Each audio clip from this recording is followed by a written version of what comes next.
did not get added till after the flood. And why would God add meat?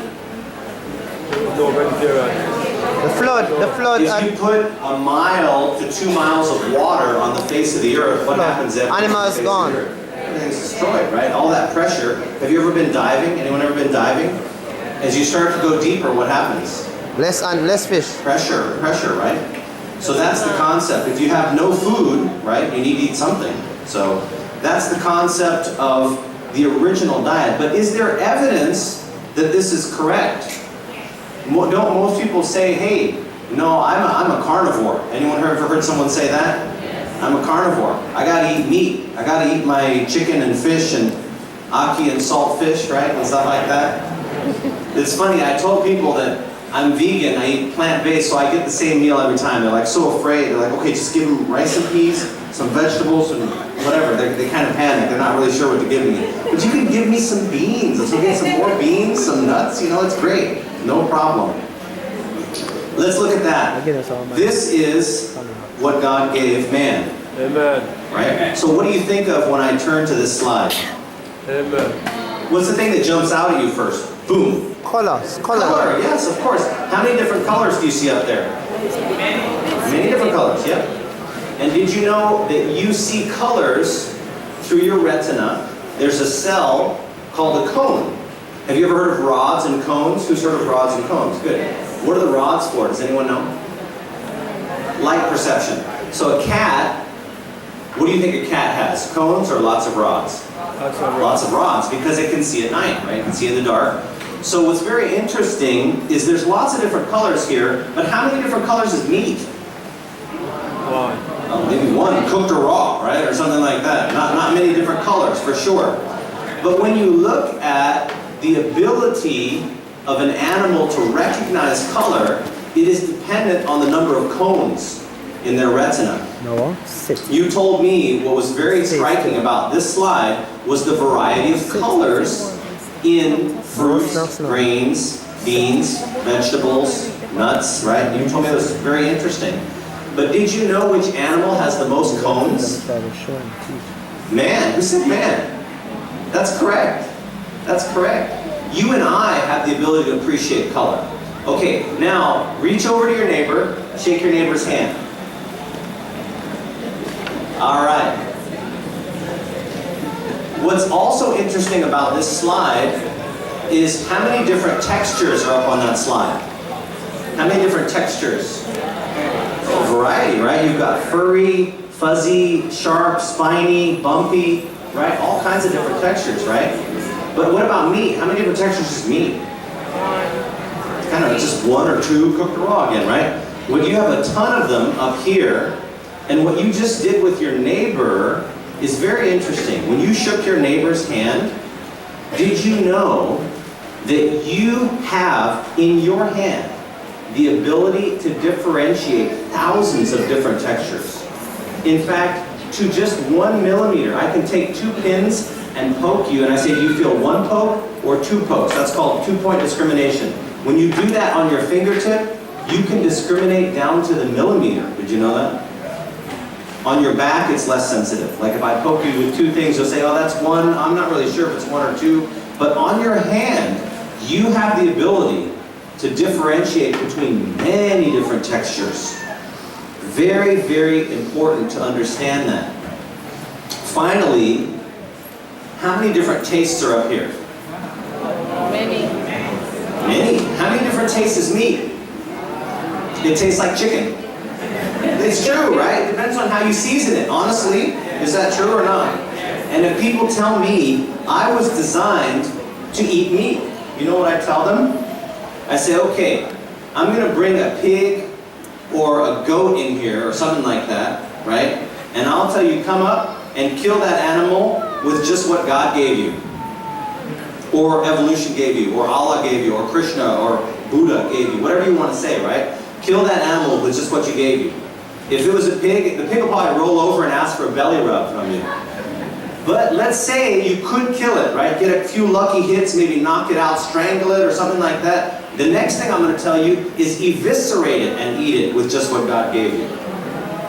Can you do that? Doesn't seem like you can very well, can you? Do you have claws to rip that animal's throat or apart? You certainly can't do that, right? It's very interesting. So consider this for a moment. When you look at different tastes, there's many tastes up there, only really one or two sort of tastes for meat, depending on the seasoning. And it doesn't seem like you're equipped to even kill the animal. But now look at your neighbor again and smile. Smile at your neighbor. Look at them, big smile. Big smile. Did you see fangs? What did you see? You saw some teeth. What is the most common tooth in your neighbor's mouth? Not incisors, no. Who said molar? Molar is correct. You have about 4 rows of molars and 1 row of premolars. And what is a molar for? Crushing. Crushing, yes. Not just chewing, but crushing. And what else? Grinding. That's right. When you look at a millstone, what is a millstone? How do you create a millstone? It's a broad, flat stone, right? For grinding. And what's a molar? Broad, flat tooth, right? So what's very interesting is what does it look like you were really designed for? Well, I'll show you something else that you'll really appreciate. Where does digestion begin? The mouth. Everyone says the mouth. But watch this. Let's say for a moment, I have a wonderful, refreshing little lime, right? Really great. It was very interesting. Someone asked me, so is that for your singing? I said, well, it's for something else. But it does tighten your vocal cords. It's very good for you. High in vitamin C, very nutritious. But let's say for a moment, I cut this in half and went,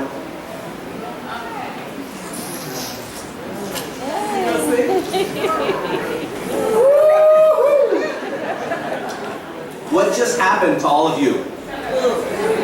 Every single one of you in this room started salivating. But wait a minute. You didn't eat the lemon. You didn't eat the lime.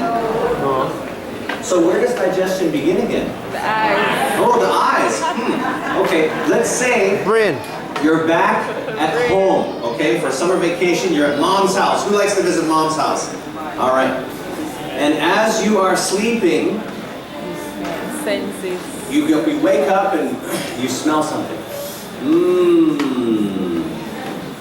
There's some curry goat going on downstairs. Oh, and then some aki with saltfish. Oh. All vegan, of course, right? Yes. And you run downstairs and the sauces have been simmering all morning long and you grab a big spoonful and you eat it and it was a dream. Vex. Has it ever happened? Have you ever had a dream that you were eating something and then when you eat it you wake up? Where does digestion begin again? Brain. In the brain, yes. In the brain. And when you understand that your brain was made a certain way, right? Then you'll understand. What did we say about this that jumped out? Colors, textures, and tastes, right? Colors, textures, and tastes. You don't need all the colors if you're supposed to eat meat because it's just one color, right? Texture, just one texture. Taste, it tastes like chicken, right? It depends on what you season it with. But what's interesting, when you look at the brain of all human beings, anyone ever run out of room on their cell phone? It's like you are out of memory. Ever run out of that? And then you go to the settings and it shows you what's taking up the most room. Have you ever noticed that? Like which programs? It's usually your photo app or your video app and you start deleting videos. But sometimes it can be, okay, I'm going to remove GarageBand, I'm going to remove PowerPoint, I'm going to remove these programs. It shows you which programs take up the most room. And that's true of the brain.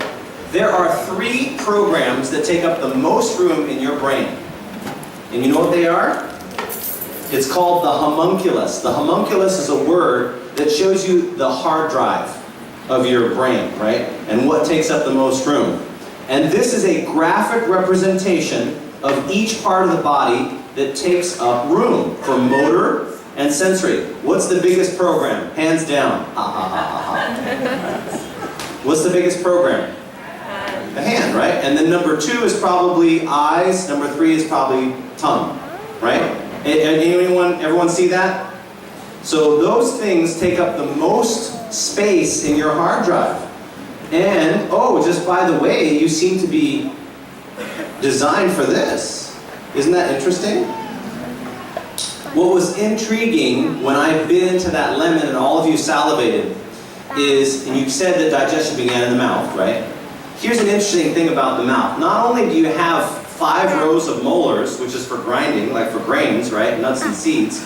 But when I bit into that lemon, every single one of you salivated. And did you know that in every